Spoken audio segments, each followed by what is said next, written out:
अभिवादन स्वीकार करें, मैं उदय पठानिया।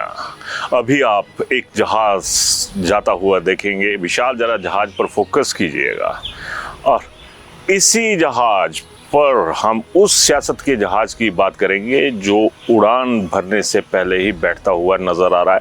चाहे वो एयरपोर्ट जो है वो बीजेपी का हो कांगड़ा के अंदर या कांग्रेस का हो।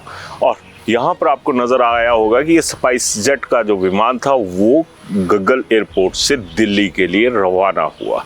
और जो मैं बात करने जा रहा हूँ वो एयरपोर्ट जो है वो पॉलिटिकल एयरपोर्ट है और इस एयरपोर्ट पर जो फ्लाइट्स हैं वो इसी कांगड़ा से बहुत ज़्यादा जाती हैं।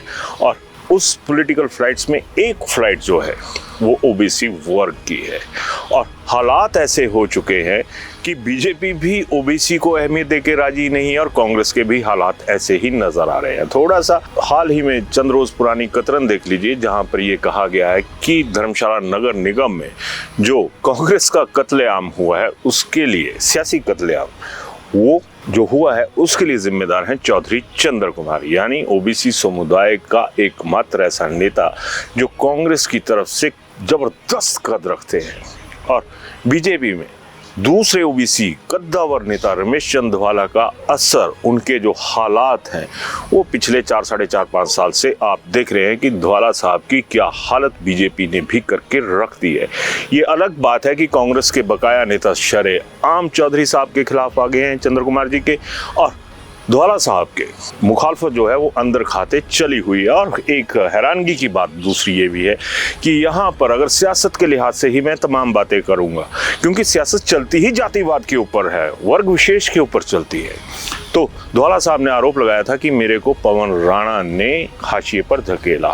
और चौधरी चंद्र कुमार के बारे में तो ये साबित हो चुका है कि देवेंद्र सिंह जग्गी, वो जो कि खुद राजपूत हैं, उन्होंने उन्हें हाशिए पर धकेलने की कोशिश की है।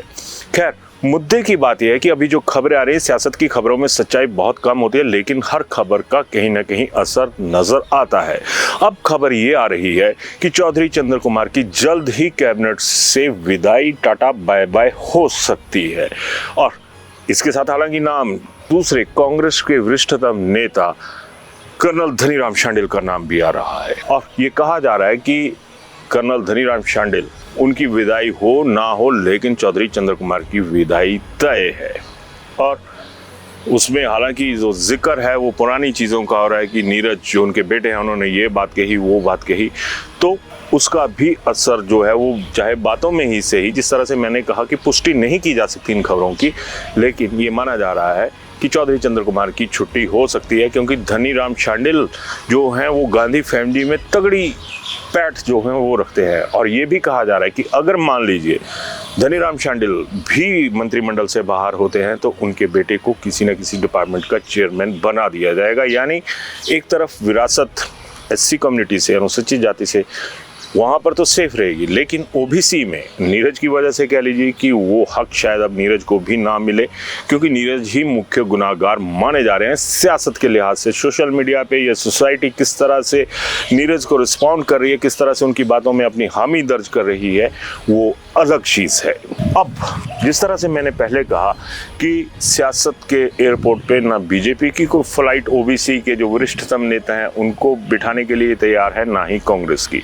और एक कांग्रेस के बहुत ही ज़हीन महीन सोच के नेता से मेरी बात हुई तो उन्होंने एक बात कही कि जो ओबीसी समुदाय है इसमें एक कहावत कहें या विश्वास कहें जो बीजेपी और कांग्रेस दोनों के लिए हुआ करता था, उसे लोकल डायलेक्ट्स में, लोकल आम बातचीत भाषा में ये कहा जाता था कि गिरथ बाती चांग एक बंदा शिमले जांग, यानी गिरथ बाती चांग, इनमें से हमारा कोई ना कोई आदमी शिमला विधानसभा पहुंचेगा।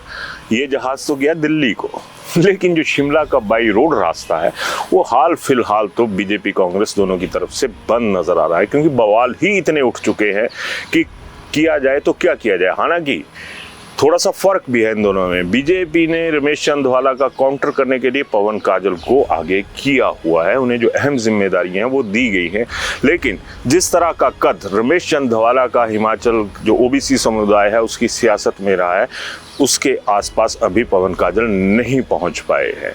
और दूसरी तरफ कांग्रेस के पास तो बचा ही कोई नहीं। तो ये तमाम चीज़ें जो हैं वो ये कहीं ना कहीं इशारा कर रही हैं कि अब जो माहौल आगे बन रहा है उसमें क्या होगा।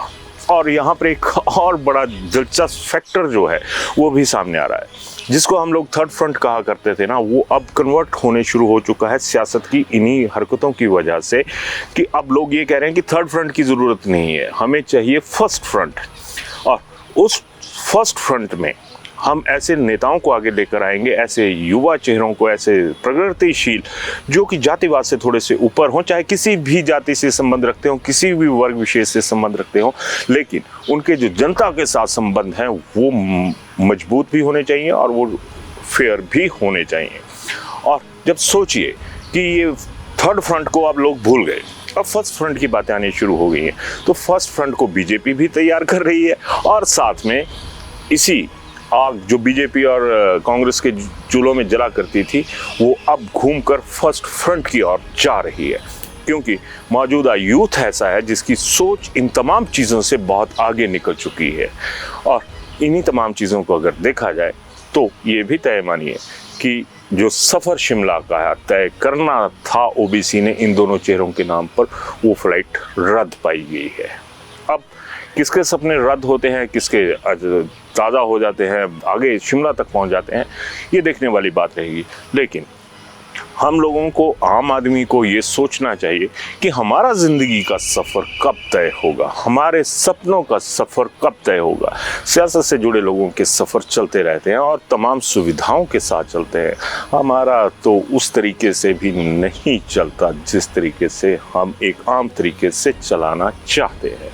सियासत ही चलेगी, कभी समाज भी चल लीजिए भाई, अगर यही हालात रहे तो हम लोग सियासी तौर पर, सियासी सोच के तौर पर दिव्यांग होकर रह जाएंगे।